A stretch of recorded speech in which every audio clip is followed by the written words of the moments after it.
ওদের সাথে একটু আড্ডা দিয়ে আসি। আরে মামা কবে আইলি? এই তো আজ সকালে আসলাম। কয়দিনের ছুটিতে আইলে এবার? সব মিলিয়ে 15 দিনের ছুটি। তাহলে অবশেষে লম্বা একটা ছুটি পাইলি না?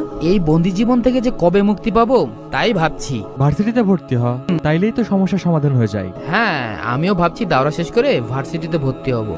Good decision, best of luck. দিনের জ্ঞান যা দরকার তা তো অর্জন করা হয়েই গেছে।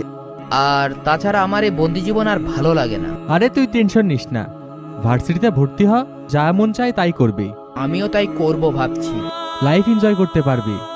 বাপরে বুঝাইয়া ক, দেখ কি হয়। নাইলে তো আমরা আসি নাকি। আর এই মাদ্রাসার লাইনে পড়া কোনো চাকরি বাকরি হয় নাকি? চিন্তার বিষয়। আসলেই তো মাদ্রাসায় পড়ে কোনো চাকরি বাকরি হয় না। লাইফে তো কিছু একটা করা লাগবে, নাকি সারা জীবন ওয়াজ করেই খাবি? ওইসব ওয়াজ টাজ ভালো লাগে না, লাইফ তো একটাই। আরে মামা সব হইব, চল চা খাই গিয়া।